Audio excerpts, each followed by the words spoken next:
Tayo pong lahat ay tumayo at ating buksan ang ating mga Bible sa Romans chapter 15 verses 14 and 15. Ito po ang nasusulat.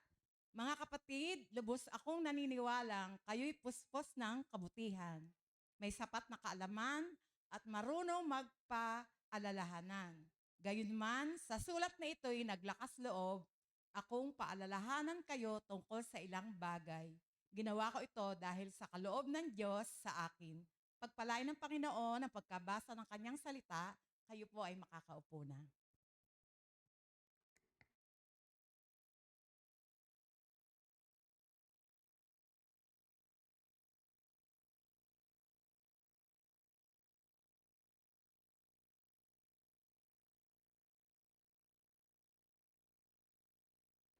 Amen. Praise God.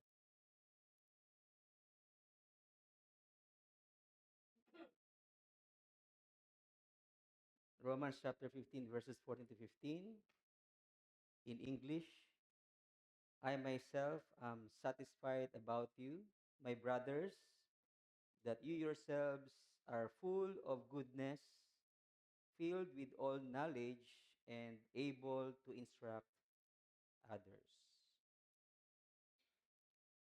So here, si Paul ay kinokomend ang believers in Rome sa tatlong bagay.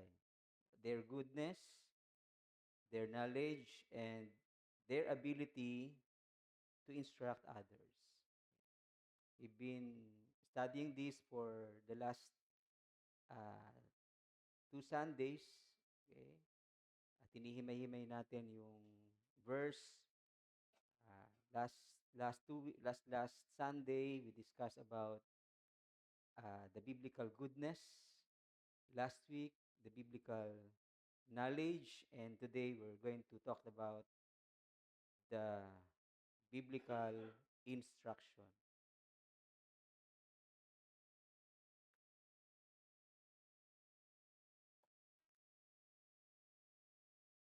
Sinabi ni Paul sa believers in Rome, you are able to instruct others, and I believe itong instruction na ito ay instruction of God's truth, the biblical instruction. Ibig sabihin nito na ang believers sa Rome ay lumalago spiritually. Okay? It means that the believers are growing spiritually. Kung gusto mong malaman na ikaw'y lumalago spiritually, then malalaman mo yon dahil ikaw ay nagsishare ng truth tungkol sa Diyos para sa iba. Are you growing in your spiritual life? If yes, then it should be that you are able to instruct others. Amen po? Okay. And then it also means, yung sinabi ni Apostle Paul, that the believers are living the Christian life responsibly.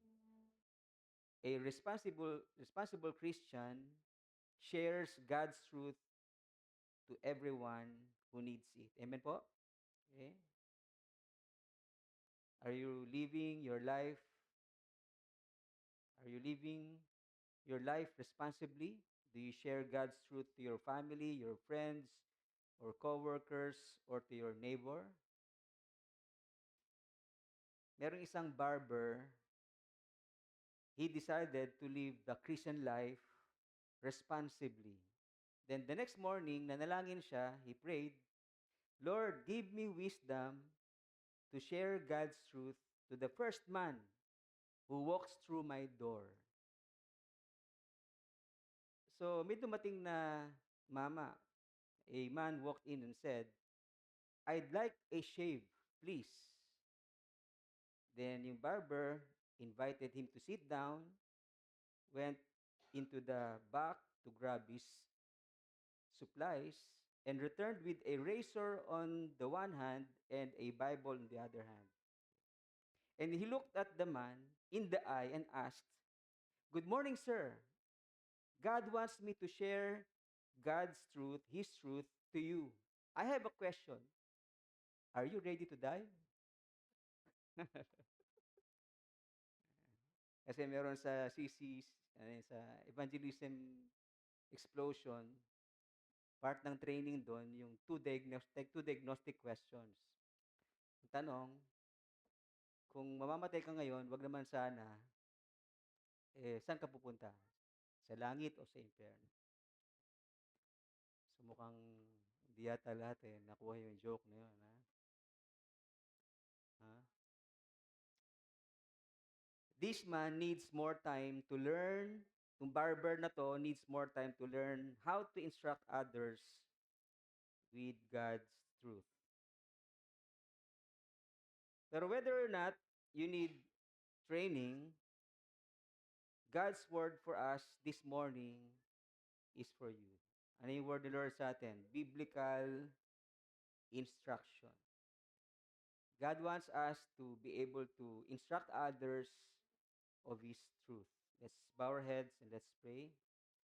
Heavenly Father, we thank you for this morning, for uh,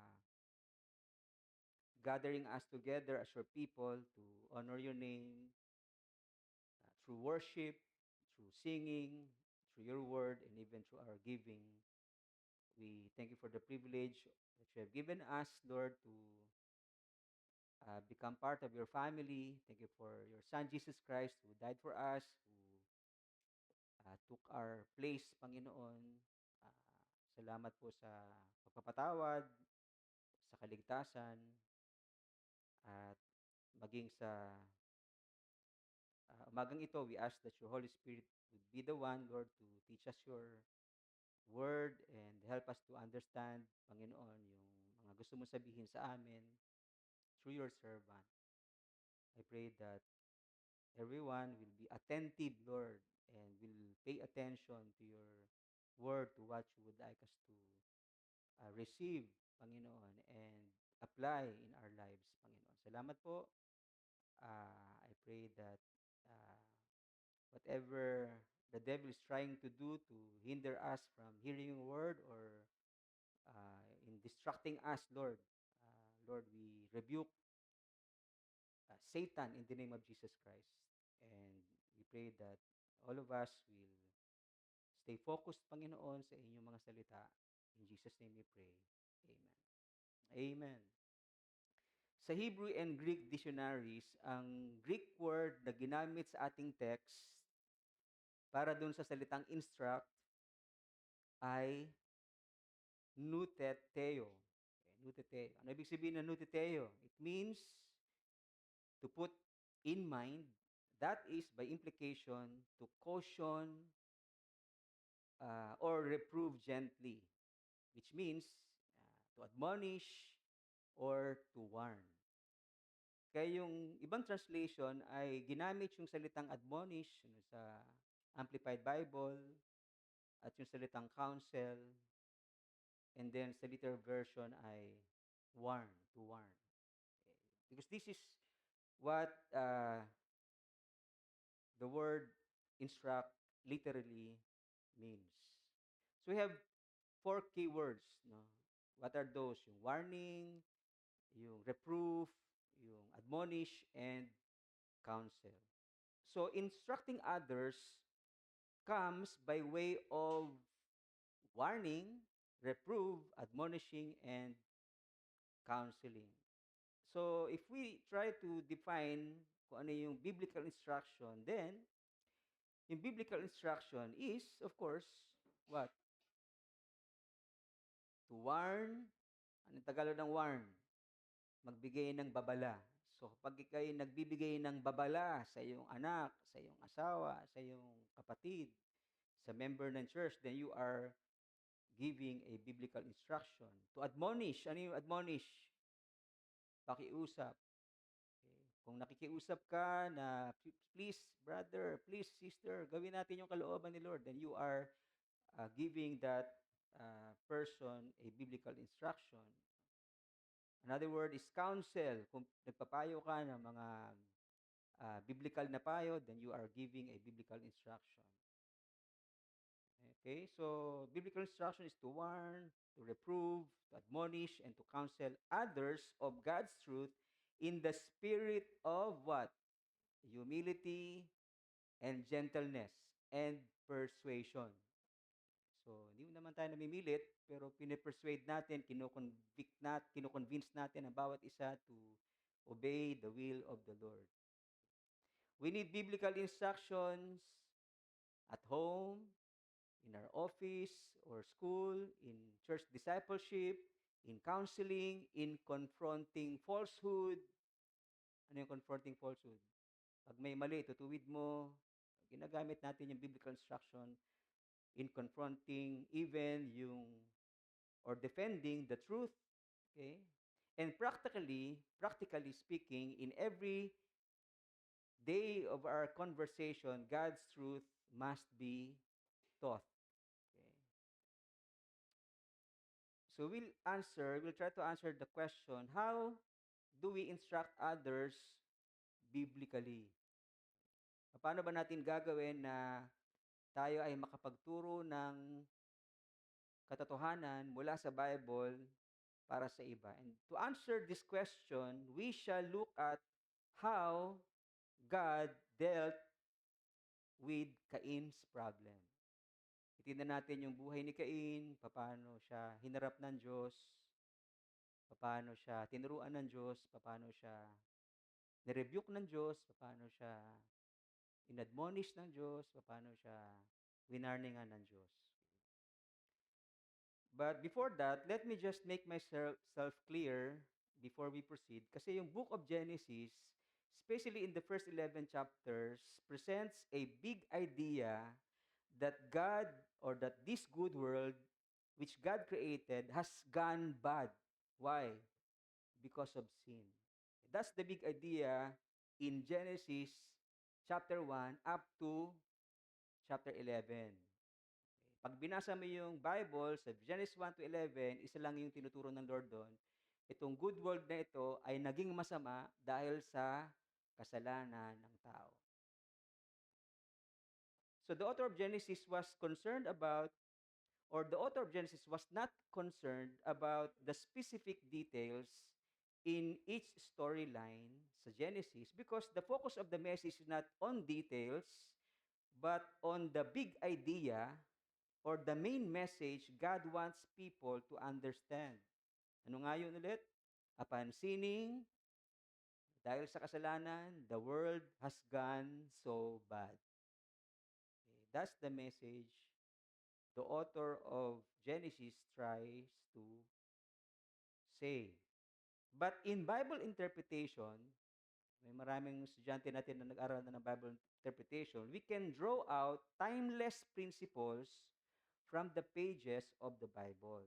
Ano yung timeless principles? Timeless principles are truths that are implied in the text. For example, yung big idea sa story of Cain is the fact that man is sinner, was a sinner, and because of that, he thinks and does bad things. Okay. Dahil makasalanan tayo, gagawa tayo ng masama. So that's the big idea in Cain's story.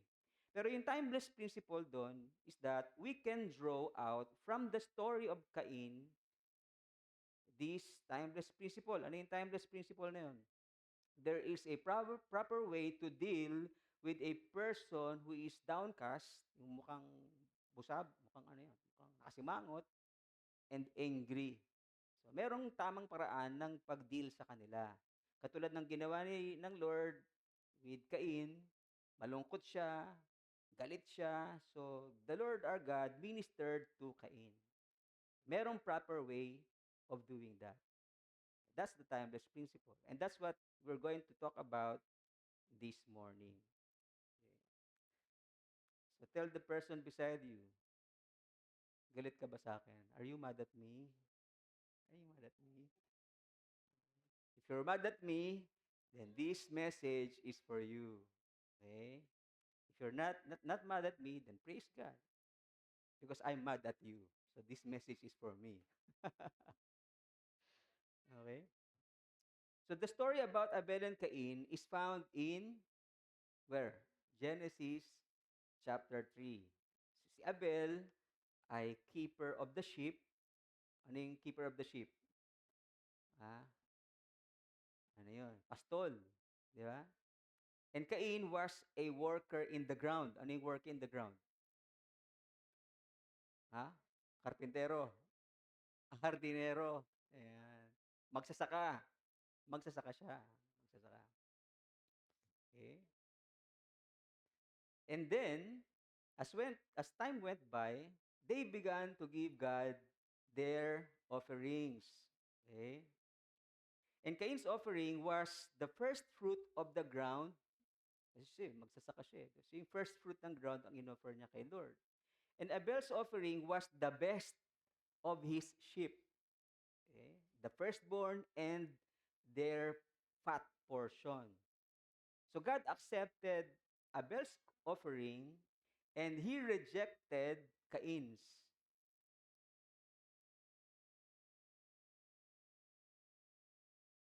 Saan ako? So this makes Cain so upset and angry. Parang angry bird. Alam niyo, angry bird. Pag ganyan yung mata.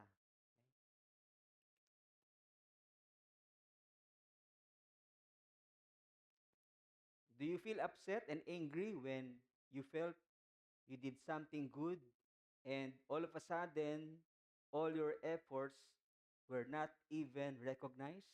Di ba may time ba sa buhay niyo ganun? Gumawa ka na nga ng tama, tapos pupunahin ka pa.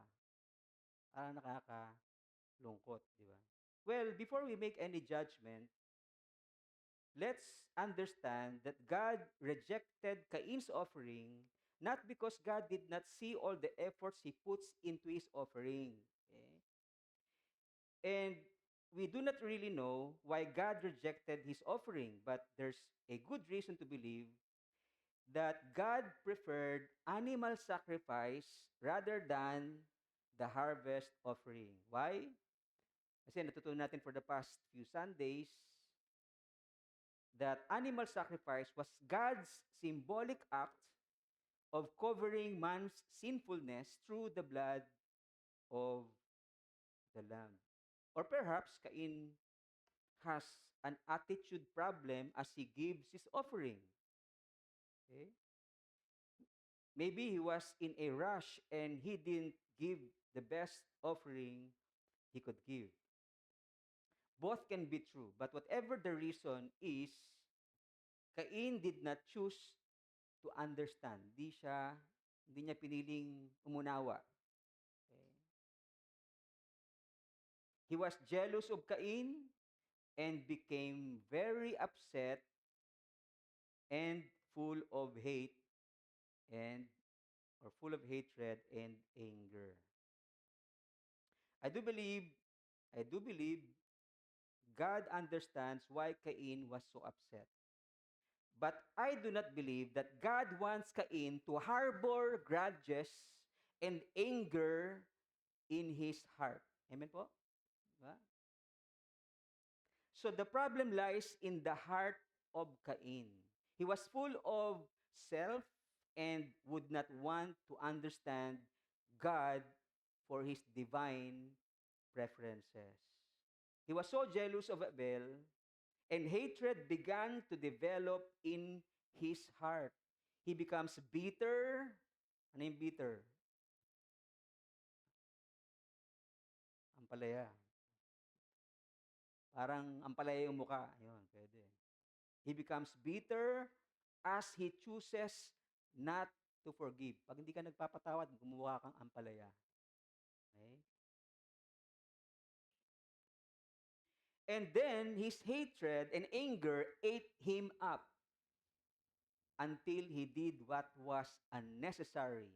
He killed his younger brother, the one he ought to protect. Pardon me for trying to guess what might be playing in the mind of Cain because I want to make sense of what was really going on. But I believe God knows what's going on in the mind of Cain and his heart. And before Cain commenced his plan, bago niya isiping, planuhin na patayin ang kanyang brother, God spoke to Cain and said, ano yung sinabi ng Lord sa kanya? Why are you angry? Bakit ang mukha mo parang ampalaya?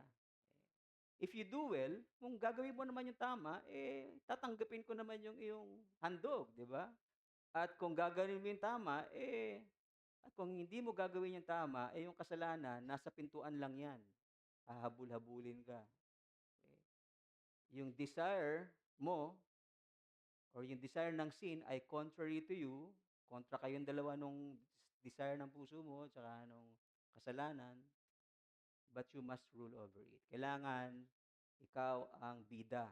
Kailangan ikaw ang magtagumpay doon sa kasalanan na naglalaro sa iyong isipan. Yan ang sinasabi ng Lord sa kanya. So, ang galing ng instruction ng Lord, no? Meron siyang magandang instruction para sa problema ni Cain. Nagbibigay ka ba ng magandang instruction sa problema ng iyong kapatid? Ha? So, how did God deal with Cain, and what can we learn about God's example of biblical instruction? Siyempre, may quote-in-quote biblical kasi siya na yung word, di ba, na nagsasalita kay Cain. Tayo naman, kumukuha ng word sa kanya para magsalita sa iba. So, number 1, anong gagawin natin anong makukuha natin sa storya ni Cain at ng Diyos kung paano tinuruan ng Diyos Cain? Number 1, God spoke to Cain,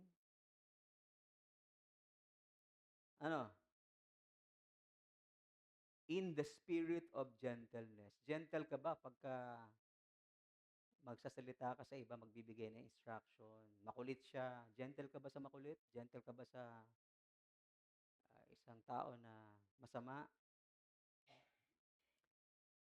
So, sinabi ng Lord, God told Cain, why are you angry? Dapat i-gentle na. Why are you angry? And why has your face fallen?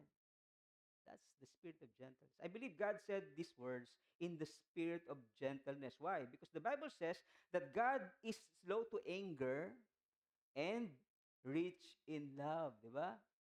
Hindi magsasalita ang Diyos ng pasigaw. Kasi hindi naman niya kailangan sumigaw para ipakita ang kanyang authority. Di ba? Do you shout because you want others to know that you are the one in control, the one in authority? Well, that's not the spirit of gentleness God wants to see in you. Okay? But if a person you are talking to has a hearing problem, then that's the time that you can shout. Nanay namin, ganun ang ginagawa namin sa kanya. Dahil bingi na siya sa kung kaliwa o kanan, we need to shout at her in the spirit of gentleness. Nanay, kumain ka na ba? Hindi gano'n.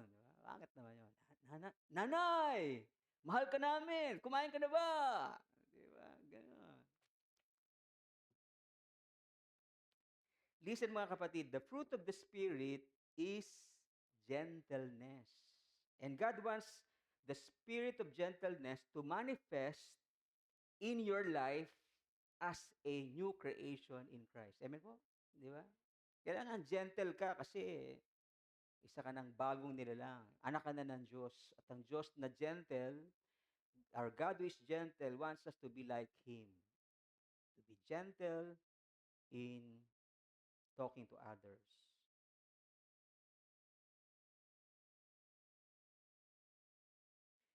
What else can we learn about biblical instruction from the way God dealt with Cain? Pangalawa, God tried to make Cain understand what was happening to him. Ano yung sabi ni Lord sa kanya ulit? Why are you angry? And why has your face fallen? So, God knows that Cain was angry, not only because of his facial expression, kasi makikita mo sa facial expression kung galit yung tao, tinan mo yung mukha ng katabi mo. Anong itsura? Mukha bang galit? Ha? Look at the face of the person beside you. Does she look like what? Mad?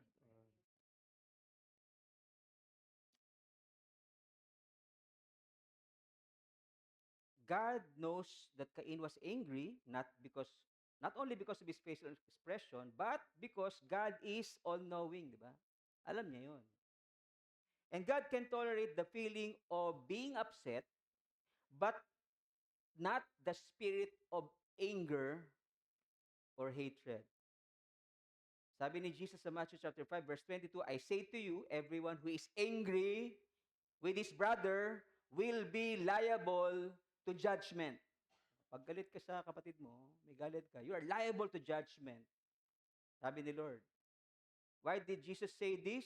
Because it is in the spirit of hatred and anger, Cain thought of murdering his brother. Pagka meron kang hatred sa puso mo, meron kang anger, pag nandyan pa rin yan, mananakit ka na. Sana hindi pagpatay, di ba?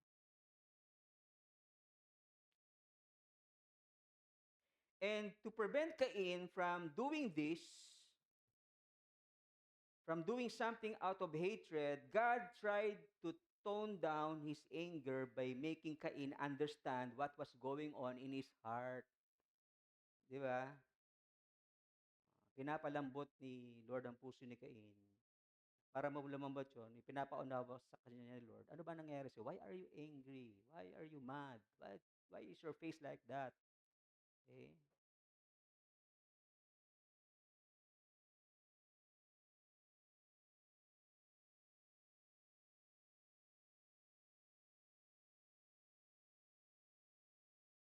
And so the Lord tries to tone down the spirit of anger in Cain. Why are you angry, Cain? You don't have to feel that way. You may do well next time and consider what pleases me. And for sure, when that time comes, I will recognize your offering. You will be recognized. How about you? Do you understand why sometimes you feel upset? Naintindihan mo ba sarili mo kung bakit minsan parang galit ka, malungkot ka? Okay. Was it because you were jealous of someone God was blessing? Was it because someone hurt you? May nanakit ba sa'yo? Would you admit if God would tell you that you are harboring grudges and hatred in your heart? Tatanggapin mo ba yun pagka sinabi sa'yo ni Lord, meron kang galit sa puso mo? Minsan, denial tayo na pag kinausap tayo ng iba, nakita malungkot tayo. May problema ka ba? Galit ka ba? Hindi, wala.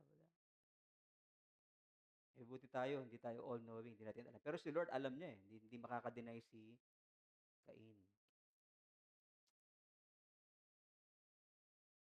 Would you admit, okay, would you take God's instruction through your parents? Kasi minsan, parents natin ginagamit ni Lord para ibigay sa atin instruction. Or through your pastor, or your younger brother, or younger sister, or anyone whom God will use to instruct you. All right. Next, what else can we learn from God in the way He dealt with Cain? God demanded an explanation. Okay, from Cain. Sabi ni Lord sa kanya, why are you angry? So He demands an explanation. Why are you angry? Explain to me. Why are you mad? Why is your face like that? So pour out your heart. Just, I'm here to listen. Di ba? So God wants Cain to speak and explain himself. In Isaiah chapter 1 verse 18, God invites the rebellious Jews to reason with him regarding their sin. Let's reason together. Kung palagay nyo, wala kayong kasalanan, sige, mag-usap tayo. Papakita ko sa inyo ang kasalanan nyo. And He is willing to forgive as soon as they realize their sins and repent and turn to Him. Have you asked someone why he or she is upset or angry because of the looks in his or her face? Di ba, may nakita tayo minsan malungkot. Nagtanong ka na ba, ba't malungkot ka? Bakit parang galit yung itsura mo? Did he or she say a word? Or have you encountered someone said It's none of your business. Tinanong mo na nga siya, di ba? Ba't malungkot ka? Wala kang pakialam. It's none of your business. Ang hirap naman nun. Well, I believe God's example of demanding an explanation was more of a show of concern rather than minding your own business. It's like saying, you don't look okay. How can I help you? And I think those who respond by saying, it's none of your business, were the ones actually being more mean or harsh and prideful. Di ba? Oh. Kaya pag tinanong ka ng kapatid mo, kamusta ka na? Ba't ganyan na itsura mo? Ba't parang malungkot ka? Huwag mo sabihin, it's none of your business. Magpasalamat ka sa kanya because he or she cares. Di ba? So what else can we learn about biblical instruction from the way God dealt with Cain? God gave Cain a gentle admonition and counsel and warning to avoid potential harm in making bad decisions. So, inausap niya si Cain in the spirit of gentleness, kinaunselan niya, winarningan niya para hindi siya gumawa ng isang maling desisyon sa buhay niya. Okay. Na pumatay ng kanyang kapatid. So God's counsel with Cain was a perfect words of wisdom. Di ba? Si Lord yun eh. God wants him to divert his attention on doing well in all that he does. Kasi sinabi ni Lord sa text, di ba? Oh. If you do well, you will not will you not be accepted? Oh. Kung hindi ka gumawa ng tama, edi talagang ang kasalanan tutuksohin ka.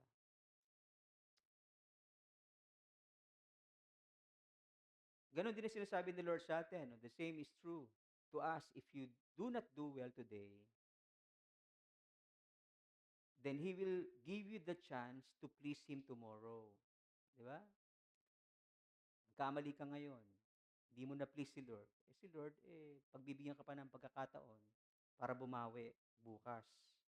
Because God, our God, is a God of many chances. Amen po? May palapakan natin si Lord. Di ba? Pinagbibigyan ka niya. O, di ba si Lord, pinapatawad ka 10 beses, 77, silagpas pa nga sa 70 times, 7 times yung forgiveness ni Lord. Pero pag tayo yung sinaktan ng iba, 3 pa lang ayaw na natin. Suko na tayo. Sabi mo na lang sa kanya yung pag-uwi. Famous English.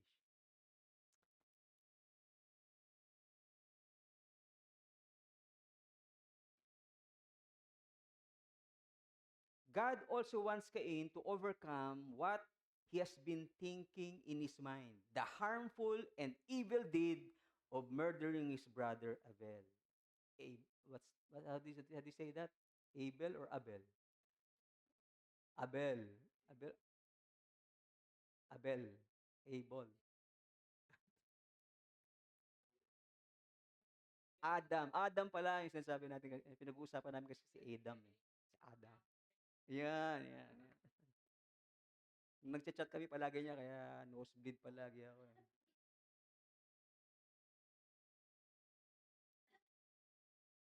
And so, God warned Cain about sin. Sin will keep coming at your door and you have 2 options. Ano yung 2 options na binibigay ni Lord kay Cain? You may let sin come in and take full control of your life and satisfy your hatred and anger and then do harm to others. But there's a better option, sinasabi ni Lord sa kanya. Ano yung better option na yon? You may choose to close the door and tell sin that he is not welcome in your life. Amen po? Sabihin mo yung iba pa yung kay Satanas, yung kasalanan muna. Pagka naandyan yung kasalanan, may option kang maganda. Isarado mo yung pintuan mo at sabihin sa kanya, hindi ka welcome sa buhay ko. Amen po? Amen. Pero sa katabi mo, sabi mo sa kanya, you are always welcome. Diba? Always welcome.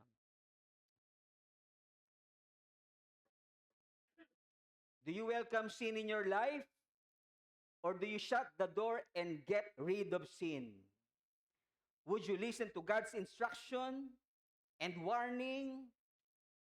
Or will you still follow your sinful desire and do something that is harmful to you and to others? Anong gagawin mo? Pili ka sa dalawa. Kakalungkot kasi marami iba pinipili yung kasalanan. Kaya sila laging problemado at napapahamak. So from God's example of in dealing with Cain, ano pa? What else can we learn? Oh, hindi pala yun. No? Tapos na pala tayo. So, from God's example in dealing with Cain, how do we instruct others? Tayo naman, si Lord, nakita sa natin sa Bible, ang galing niya instruct. Tayo, paano tayo mag-instruct? Anong gagawin natin? Okay? How do we instruct others in the spirit of humility and gentleness and wisdom? Sagutin natin yun. Okay? Biblical counsel in the spirit of humility, gentleness, and wisdom. Kasi we want to follow the example of God, so how do we do that? How do we counsel others? Of course, we use the word counseling here, and it does not mean that you need to be a certified counselor. Hindi mo kailangan yun. Counseling is something each of us actually do regularly. So as we use the word counsel, what I'm trying to say is that we are giving importance to biblical instruction in our conversation with and questions of others. Okay? Sinabi ng ating counseling, hindi tayo, ibig sabihin nun, kailangan pa maging certified counselor. Hindi. Kasi ginagawa mo na yan, di ba? Nagbibigay ka ng biblical advice sa iba. Di ba? Yung ibang advice mo nga, palpak, di ba? Kasi hindi galing sa Bible. So, let me tell you a story. Story. Joke to kailangan makinig kayo para tumawa naman kayo. A spider child noticed his dad, he noticed his dad always being scolded by her mommy spider. So the child advised her daddy spider, "Daddy spider, if you want to be if you don't want to be scolded by mom, don't spend too much on the web." May tumawa ng may tumatawa dyan. Kasi this spider, di ba? Ano ba spider? May web. Ano ginagawa ng mga tatay? Lagi nasa website. Di ba? Kaya sa sinisigawan ng asawa, ano ka ba? Puro ka cellphone, puro ka website, puro ka Facebook. Oh. Don't spend too much time there. Sometimes even our children give us a wise counsel. Di ba, no? Anak nating maliliit, nagugulat tayo, paano mo natanong sa akin yan? Paano mo naiisip yan? So how do we counsel others biblically in the spirit of humility, gentleness, and wisdom? Letter C, counsel lang gagawin natin, counsel. Letter C, commit to listen to God. Ano ba yan? Commit to listen to God. Yan. Cain received the wisest counsel straight from the mouth of God. Tuloy mo yun, di ba? Kung Diyos mismo yung magka-counsel sa'yo, abay di, dapat makinig ka na kasi si Lord yun, di ba? Sa Cain, ganun na narinig niya. How could one be wrong when you get to hear God giving you His counsel? How can you be wrong, di ba? Kasi galing na kay Lord yun, di ka magkakamali doon. And that's what you want to accomplish in counseling or instructing others. Kung gusto mong tama yung counsel mo, tama yung advice mo, then listen to God. Kasi palaging tama yon. You listen to God and put your total dependence on Him for what you will give to others as an instruction. So as you listen to your counseling, pay attention to God's instruction from the scripture. If you don't hear any word from God, I suggest you keep quiet. Be honest and admit that you need some time to pray about what you need to say. Kasi giving advice out of haste, pag nagmamadali ka sa pagbibigay mo ng advice, and lack of prayer could bring others harm than good. Mapapahamak pa yung kapatid mo kapag nagmadali kang magpayo, hindi mo naman pinagpipray yung pinapayo mo. Sasabihin naman ng iba, paano kung kailangan na ng advice? Mamamatay na nga yung tao. Well, I'm sure God knows when to be silent and when to speak. Si Job, ano nangyari kay Job? When Job was distressed and full of questions in his life, God remained silent for some time. Di ba? Hindi siya nagmadaling magsalita. And when God eventually spoke, nagsalita na siya, Job was silenced and he cannot describe his ignorance and God's infinite wisdom. Natahimik siya, natameme siya, nagsalitaan Diyos kasi ignorante pala siya. Wala siyang alam. At nalaman niya na ang Diyos ay matalino. Are you like Job who do not have patience in waiting on God's answers to your questions? Are you willing to wait upon God for His word for you and others? Tandaan niyo mga kapatid, ang pakikinig sa Diyos when you listen to God and His warning or listening to God and waiting upon Him before saying anything to your counseling is a sign of humility. It's like saying, I know nothing, Lord, so speak to me in light of your holy word, the Bible. Next, letter O, overcome judgmental spirit. Yan. Cain did not hear God judging him. Walang narinig si Cain, kahit masama yun, nasa isip niya, naglalaro sa isip niya, nagsiselo siya, galit siya sa kapatid niya, gusto niyang patayin yung kapatid niya, wala siya narinig na judgment from God. He was not judged for being upset and angry because God already knew that man is weak. What God did was only to ask some questions. Why are you angry? Why is your face fallen? And when God told Cain about his anger, Cain could not deny it because God knows the heart of men. God is always right in His judgment. And as for us, kapag tayo ang magbibigay ng judgment, we usually miscalculate and misjudge others. Diba? Ganun tayo, no? Pagka nakita natin malungkot, siguro itong taong to may kaaway to. Yung pala, problema niya lang yung tungkol sa pera lang, di ba? Madali tayo mag-judge, nag-miscalculate yung ating judgment. Pero ang Lord laging tama sa kanyang judgment.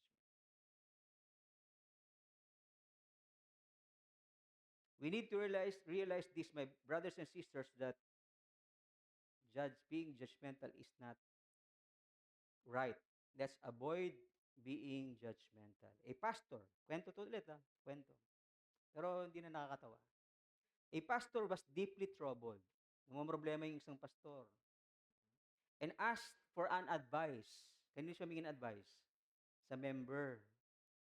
The member said, isn't it that pastors must be mature in faith? Di ba dapat mature ka? Why seek an advice? Well, the member was correct in saying that pastors must be mature in faith. What he fails to understand is that pastors also have some weaknesses. May kanya-kanya tayong weakness eh. Paul was mature in faith, di ba? But he admitted that he himself has a weakness, a thorn in the flesh, which humbles him because God did not hear his prayers about it. 3 times siya nagpray. Hindi dininig ng Lord yung kanyang thorn in the flesh, and it humbled him. Mature in faith yon, di ba? Tas may weakness. Would you dare tell Paul, why do you have a weakness? And why say that you have a weakness?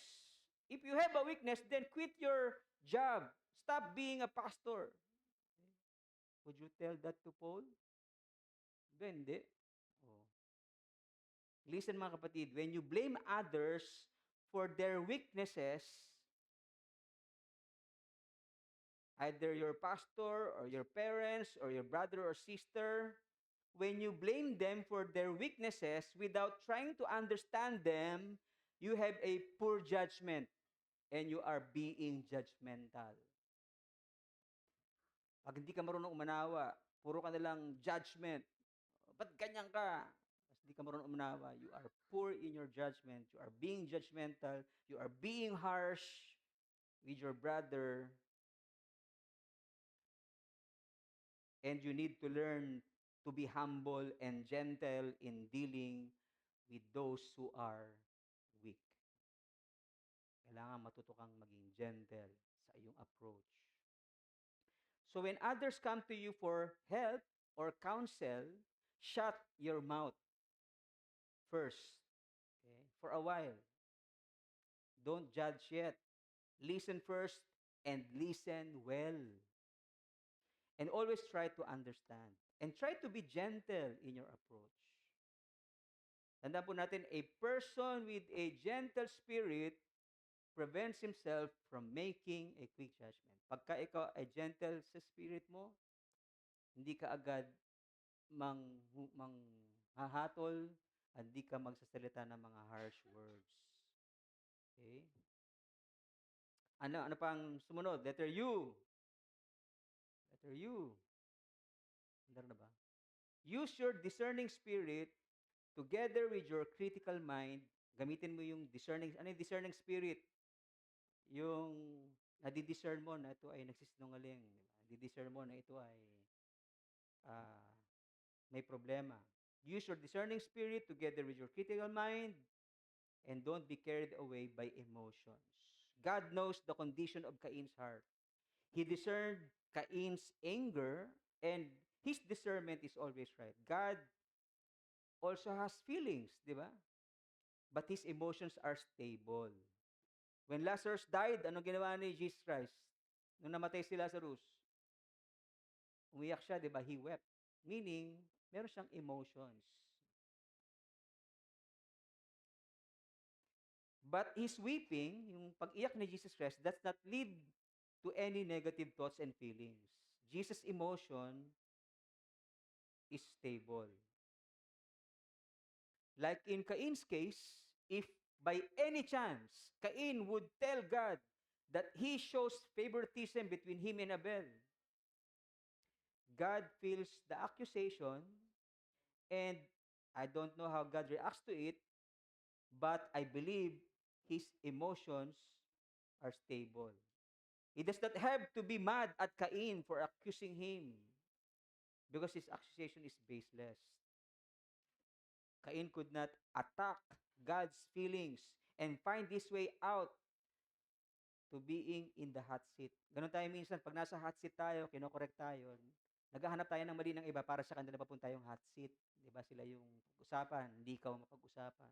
Bakit sa ganito? Ganito rin naman ginagawa niya. So, nailipat na sa kanila yung usapan, wala ka na sa hot seat. Tulad nung nangyari sa amin sa church dati, yung pastor, kinokorek yung member.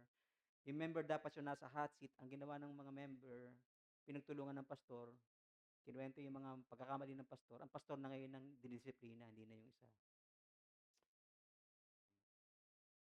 Hindi makakatakas si Cain doon kasi God knows everything. At hindi siya pwedeng masway ng anumang negative emotions. I'm telling you this because as we listen to people about their feelings, their worries, and cares, and they tell sad stories that they are being hurt, and they are angry at someone who allegedly did something wrong to them, and then our hearts get easily swayed. And all of a sudden, you feel this hatred being transferred in your spirit, and then you become hostile to the third party. And then both of you conspire together in attacking the third party whom you have never talked to. Ganyan nangyayari, di ba, minsan.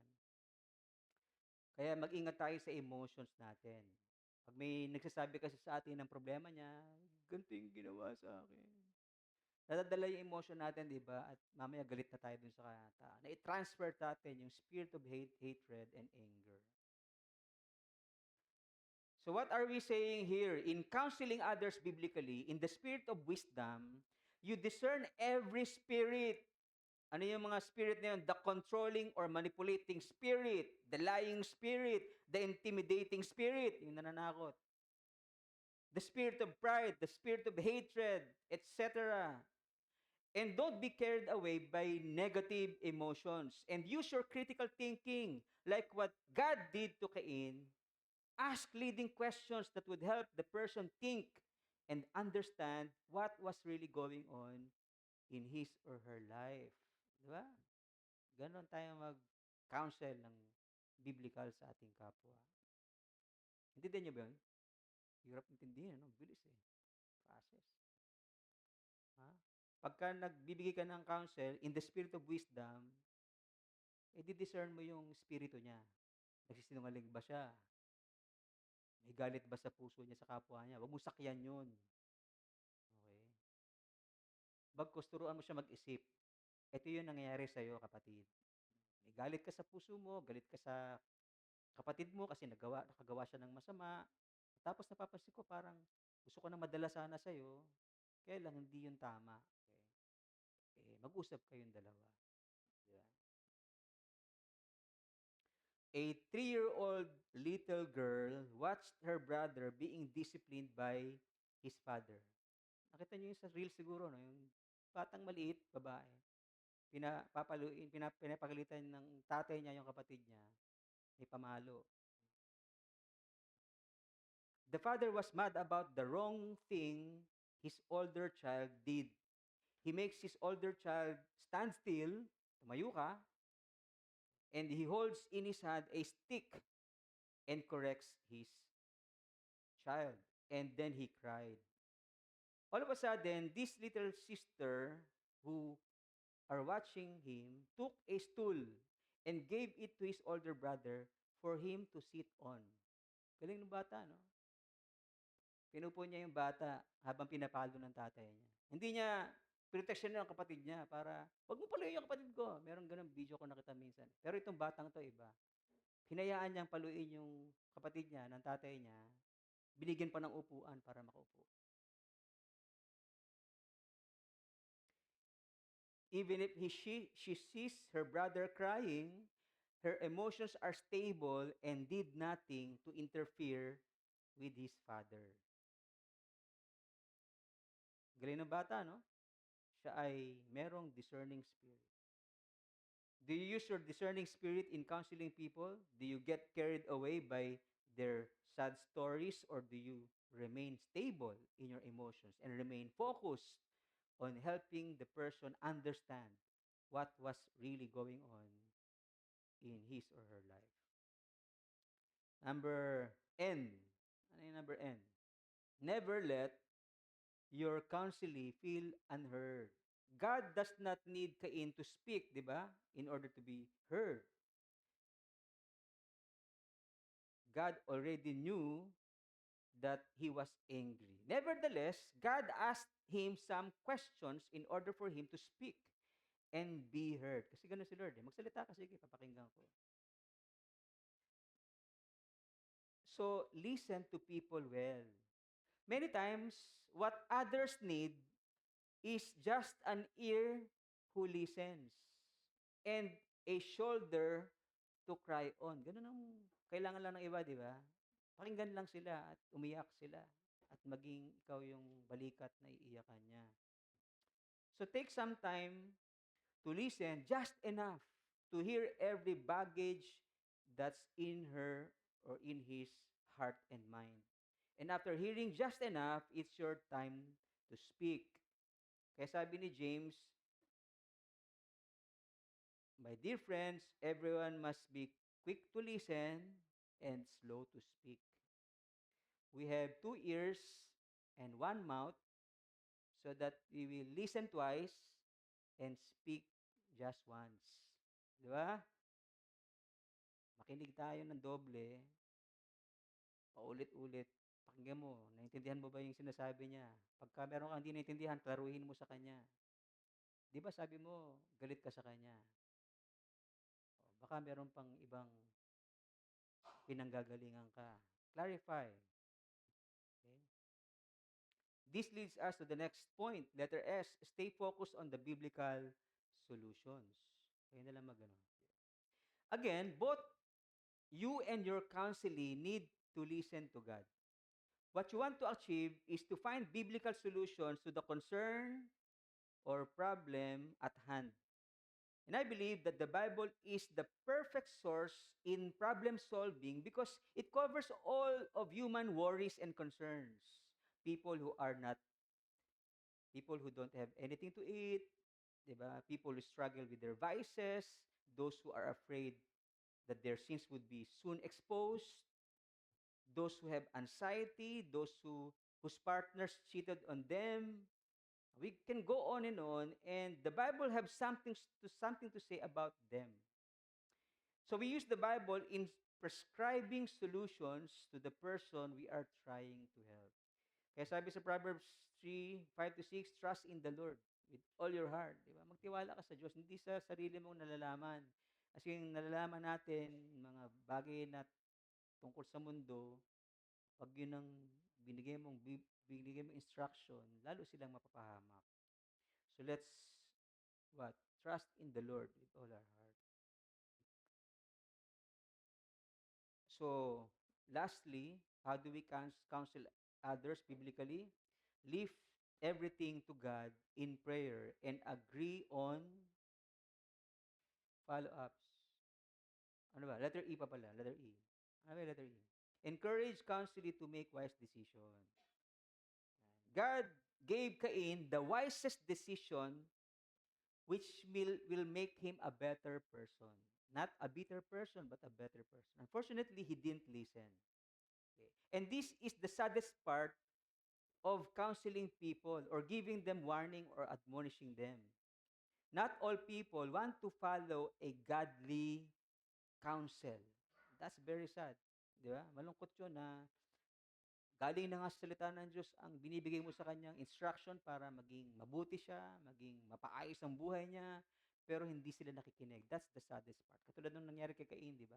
Maganda na yung binibigay ng Diyos, pero hindi niya pinakinggan. Sad. So sad.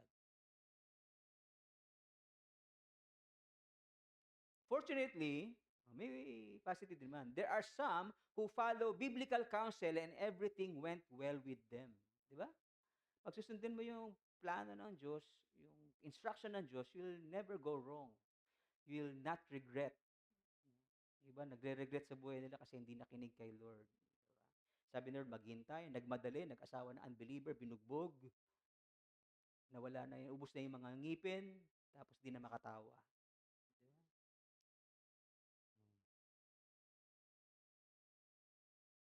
Do you accept and follow biblical counsel? Or do you remain stubborn and follow your own understanding? I want to encourage you, brothers and sisters, if you have worries, di ba?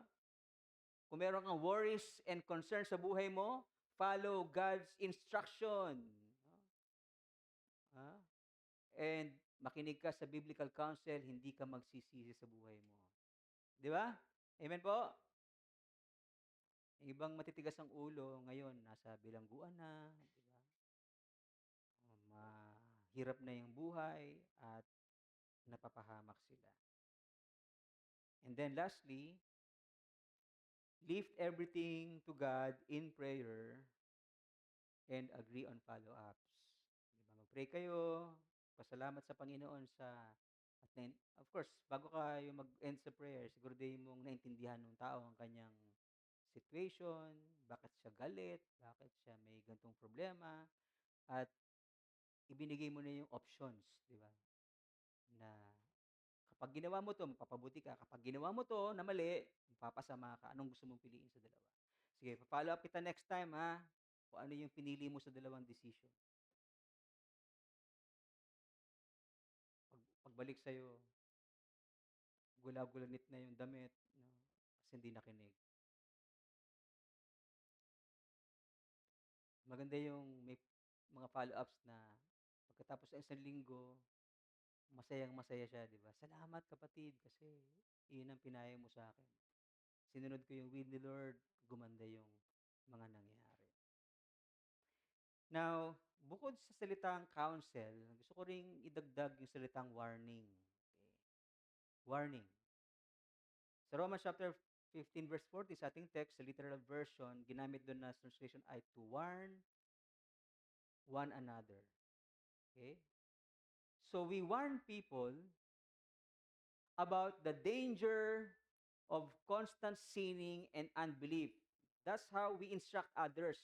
Because part of instruction is that we warn others. Ano klaseng warning yon? Warning of consistent sinning, constant sinning and unbelief. Pag nagpatuloy ka dyan sa kasalanan, pagka nagpatuloy ka sa unbelief mo, then something devastating will happen to you. And I don't want that to happen to you. I want you to be saved. I love you and God loves you. God wants you to be saved. God warned Adam that he would die if he eats the fruit of the tree of knowledge, the knowledge of good and evil. Unfortunately, Adam did not take God's warning into heart. He disobeyed God, and what happened next? Death came upon him and to all of us because all of us sinned. And since all people sin, then all of us shall die. Romans 6:23 says, for the wages of sin, ang kabayaran ng kasalanan ay kamatayan. Nagsimula yan kay Adan at saka kay Eva. Di ba? Nagkasala sila, dahil nagkasala sila, mamamatay sila. Dahil nagkasala din tayo, mamamatay din tayo. During the time of Noah, people became so wicked that God had to wipe them out. According to 2 Peter chapter 2 verse 5, Noah was a herald or preacher of God in his days. And as a herald preacher, he warns people of the coming judgment. People did not listen, and when the ark was completed, water burst beneath the earth and in the sky above, and it rained for 40 days and 40 nights.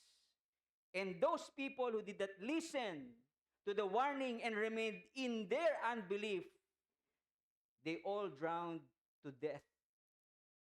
Had they listened to Noah's message of warning, they would have entered the ark earlier before the great flood came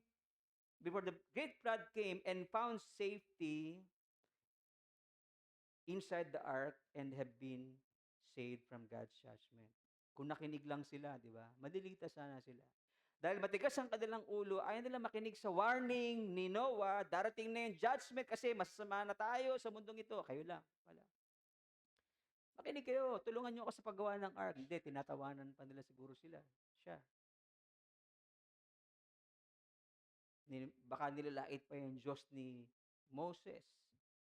Tulad nung nakikita ko sa mga video na mga nagre-reels na nagpipreach sa kalsada and people were mocking that evangelist and God.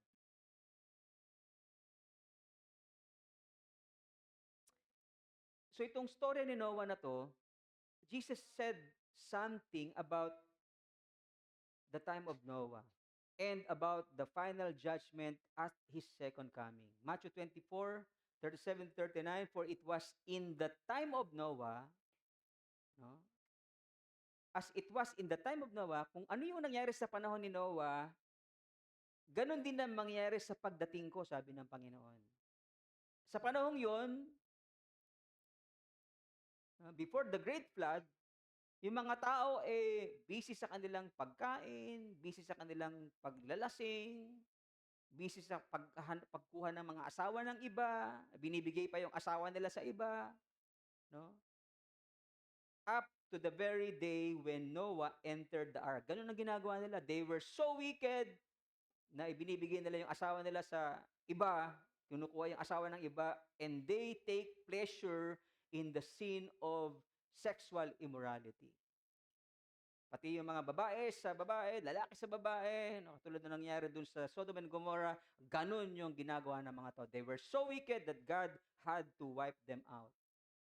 So sinabi ng Lord yung pangyayari yon. Kung ano yung nangyayari sa panahon ni Noah, nangyayari din sa panahon ngayon.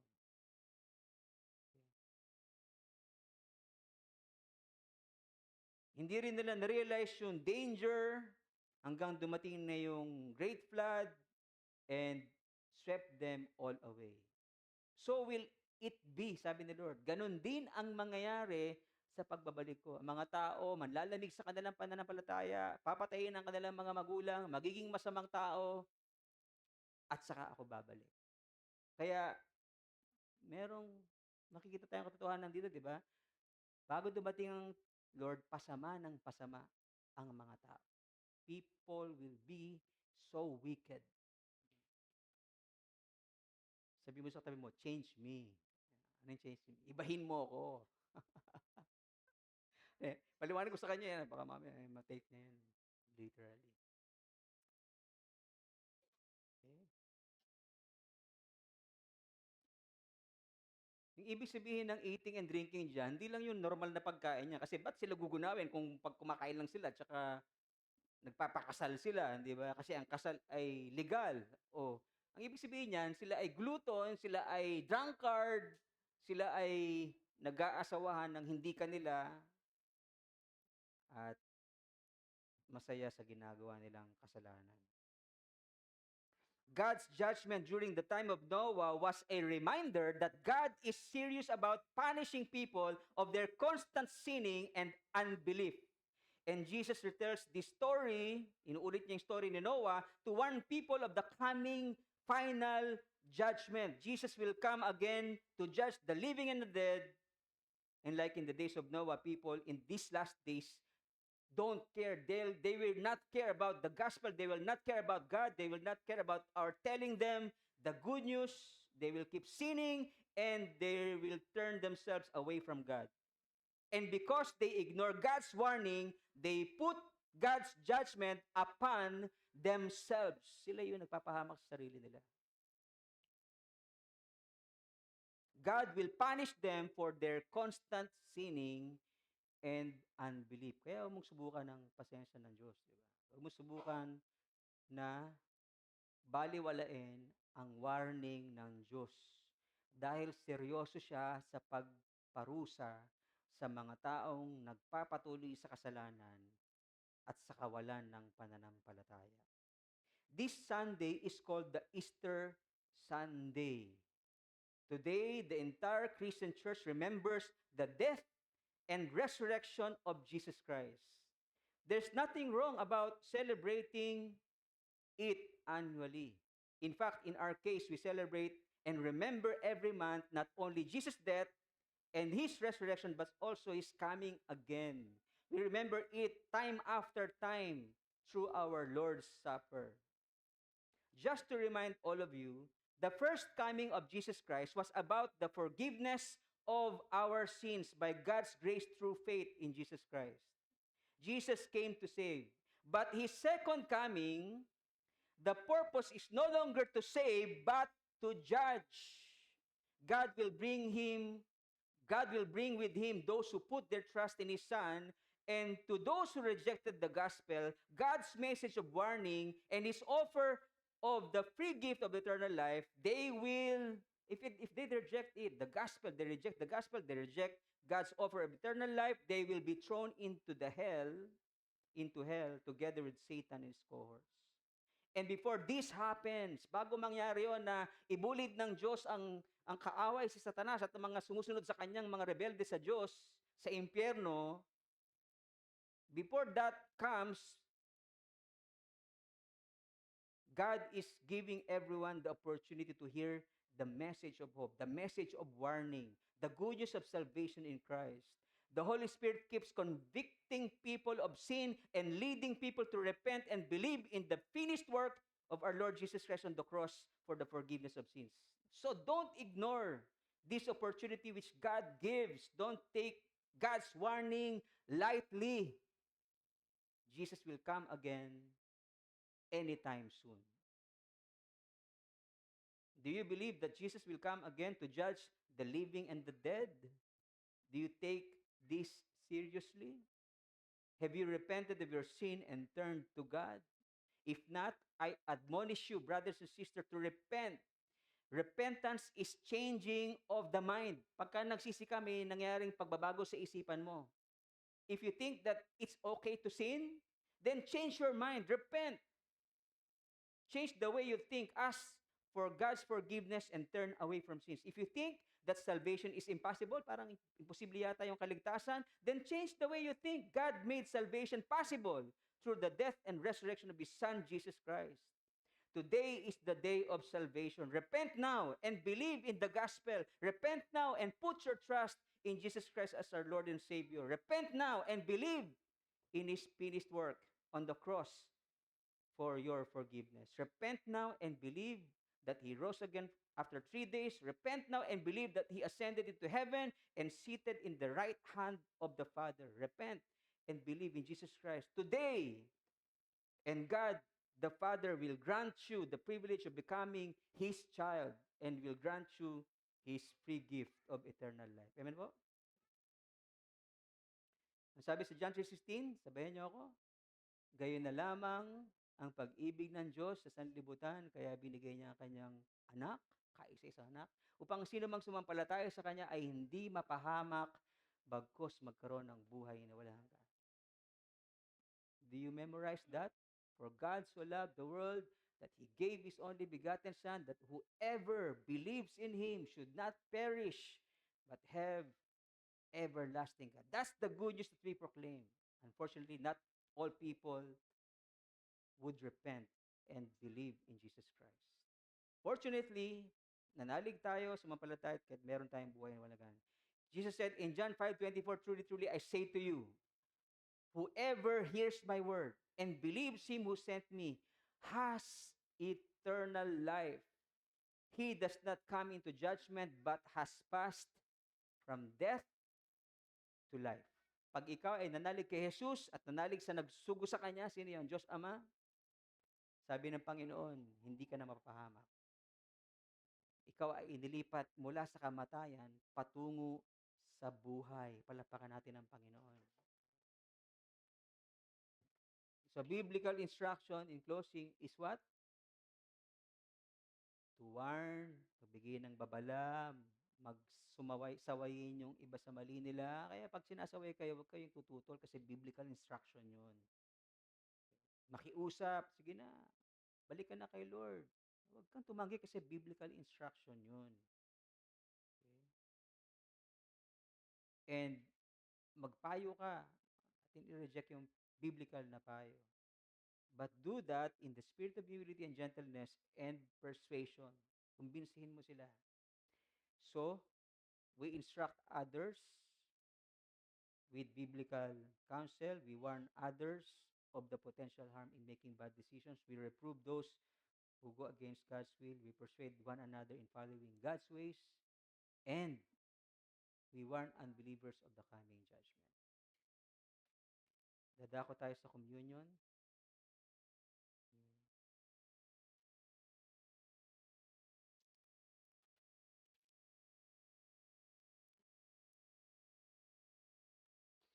Do you see the verse here? Diba? This is my body which was given for you.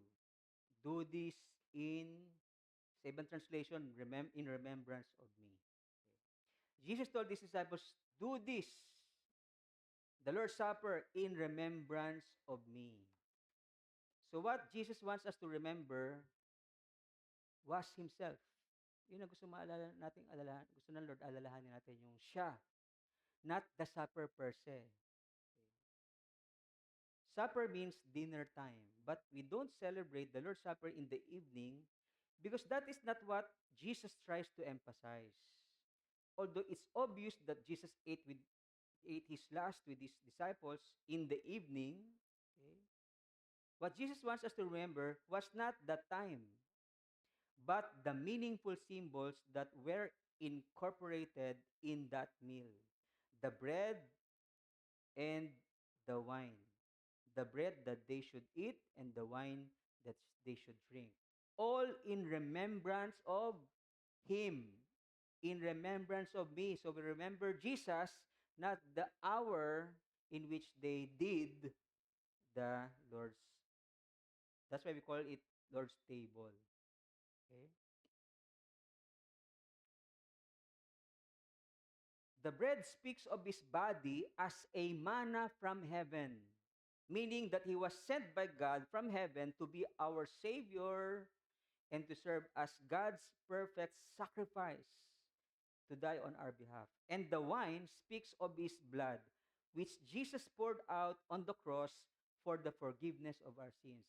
And Jesus refers to his blood as the new covenant because his sacrifice was the culmination of the sacrificial offerings in the old covenant for the forgiveness of sins.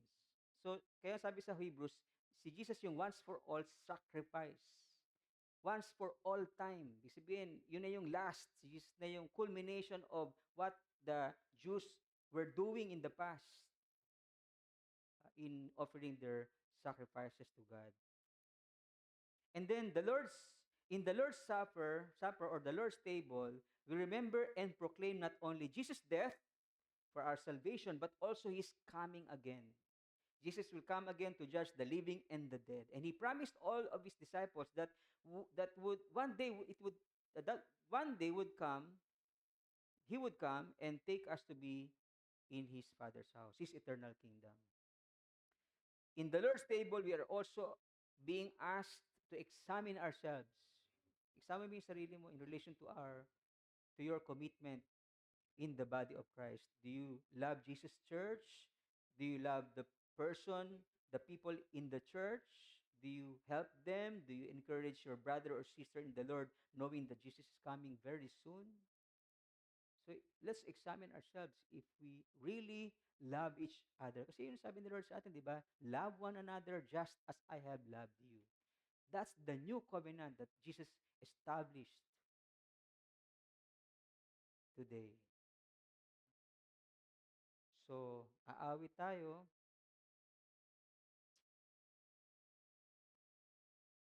The Lord's Supper is only, let it be a reminder that it's only for those who repented of their sins and for those who receive Jesus Christ as their Lord and Savior. So if you have not done this yet, hindi ka pa nagsisisi, hindi ka pa tumatanggap sa Panginoon, then God is giving you the privilege of acknowledging Jesus Christ today by repenting from your sins and by putting your trust in Jesus Christ as your Lord and Savior. Sa iyong sariling upuan, no, manalangin ka, magsisi ka, at kilalanin si Jesus bilang iyong Panginoon at tagapagligtas. Okay, so let's call on our deacons.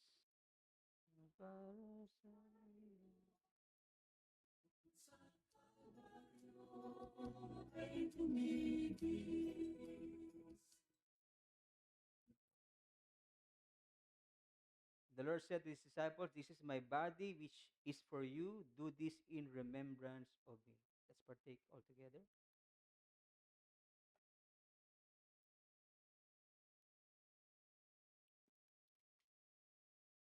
In the same way, also he took the cup after the supper, saying, "This cup is the new covenant in my blood. Do this as often as you drink it in remembrance of me."